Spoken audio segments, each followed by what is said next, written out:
আসসালামু আলাইকুম রহমতুল্লাহ বন্ধুরা। সকালের ডায়েরিতে সবাইকে স্বাগতম। সকালের ডায়েরি শুরু করার আগেই সর্বপ্রথম আমি মহান রাব্বুল আলামিনের শুকরিয়া আদায় করছি, যিনি আমাদেরকে সৃষ্টি করেছেন এবং আমাদের পূর্ববর্তীদেরকে সৃষ্টি করেছেন। নিঃসন্দেহে কিয়ামত সত্য, পরকাল সত্য, জান্নাত জাহান্নাম সত্য, যেগুলোর সবকিছু মহান রাব্বুল আলামিন সৃষ্টি করেছেন। দ্বিতীয়ত আমি দরুদ ও সালাম পেশ করছি আমাদের বিশ্ব মানবতার মুক্তির দূত হযরত মুহাম্মদ মুস্তাফা সাল্লাল্লাহু আলাইহি ওয়াসাল্লামের দরবারে। আজকে সকালের ডায়েরিতে আমি আপনাদেরকে যে আয়াতখানা তেলাওয়াত করে শোনাবো সেটা হলো সূরা আল বাকারার ২৬ নম্বর আয়াত। সো একটু দেখি এখানে আল্লাহ তাআলা কি বলেছেন।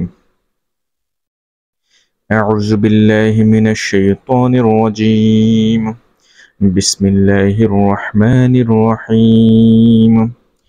إن الله لا يستحيي أن يضرب مثلا ما بعوضة فما فوقها فأما الذين آمنوا فيعلمون أنه الحق من ربهم وأما الذين كفروا فيقولون ماذا أراد الله بهذا مثلا يضل به كثيرا ويهدي به كثيرا وما يضل به إلا الفاسقين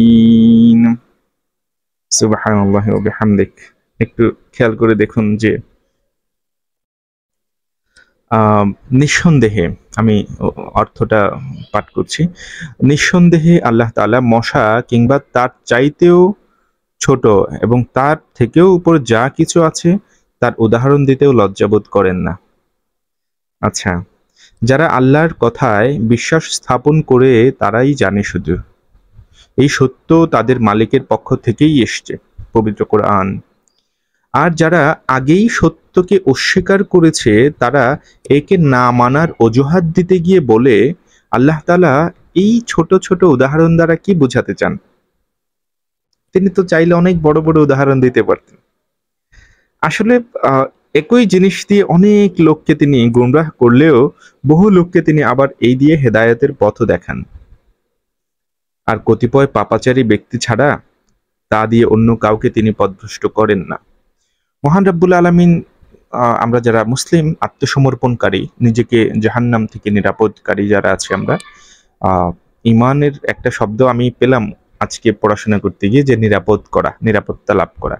ইমান আনা মানে হচ্ছে জাহান্নামের আগুন থেকে নিরাপদ রাখা নিজেকে, এরকম একটা সার্টিফিকেট অর্জন করে ফেলা। সো এই জন্য বলছি যে এটা মহান আল্লাহ রাব্বুল আলামিনই ভালো জানেন আমরা নিরাপদ করতে পারছি কিনা। সো এই আয়াতে আল্লাহ তাআলা মশা দিয়ে উদাহরণ, মশা কিংবা তার থেকেও ছোট বস্তু দিয়ে উদাহরণ দিতে পারেন, কারণ আমরা জানি পৃথিবীতে অসংখ্য জীবজন্তু আছে, তাই না? মানুষের সাথে সাথে। সো জিনও সত্য একদিকে, তাই না? উদাহরণ তো আল্লাহ তাআলা অনেক কিছু দিয়ে দিবেন, এটা সম্পূর্ণ আল্লাহ তাআলার ইখতিয়ার। সুতরাং এই মশার উদাহরণ দেওয়ার পরে অনেকেই বলে কি, আরে এটা কোনো কথা, আল্লাহ কি ছোট ছোট বিষয়গুলো নিয়ে উদাহরণ দেওয়ার কি আছে? অবিশ্বাসীরা বলে, অনেকেই বলে যে ওই যে মশার কিতাব, মশার উদাহরণ আছে, বর্ণনা আছে, মানে ঠাট্টা বিদ্রুপ করে পবিত্র কোরআনকে নিয়ে। আর আমরা যারা বিশ্বাস করেছি অদৃশ্যে, ঈমান এনেছি, আমরা বলি সামি'না ওয়া আতা'না। আমরা মহান রাব্বুল আলামিনের কথা শুনলাম এবং সাথে সাথে মেনে নিলাম, লা রাইবা ফিহি। কোনো সন্দেহ নেই এখানে, সন্দেহের লেশ মাত্র এখানে নেই, আমরা সেটা অবশ্যই মেনে নিয়েছি। আর অবিশ্বাসের আমাদেরকে যতই লোভ দেখাক, যতই গবেষণা দেখাক, আমরা সেগুলোকে ততক্ষণ পর্যন্ত মানব যতক্ষণ পর্যন্ত আমাদের মানব জীবনের সংবিধান, আমাদের জন্ম থেকে শুরু করে মৃত্যু পর্যন্ত এবং আমাদের মৃত্যুর পরবর্তী কি কি হতে পারে সব কিছুর বর্ণনা দেওয়া এই সংবিধান পবিত্র কোরআনের সাথে যাবে। যখনই দেখব যে আমরা এই কোরআন মাজিদের সাথে কোনো একটা বিষয় সাংঘর্ষিক, তখনই সেটা যত বড়ই গবেষণা হোক না কেন, ছুঁড়ে ফেলতে আমরা বিন্দুমাত্র দ্বিধা করব না। এটা হচ্ছে আমাদের ওয়াদা, আমাদের বিশ্বাস মহান রাব্বুল আলামিনের প্রতি। আল্লাহ আমাদের সবাইকে এই ইমানকে আমাদের বিশ্বাসকে মজবুত করার তৌফিক দান করুন। আমিন। সবাই দোয়া করবেন আমার জন্য, আপনাদের সবার জন্য, বিশ্বাসীদের জন্য অবশ্যই দোয়া থাকলো। আসসালামু আলাইকুম ওয়া রাহমাতুল্লাহ।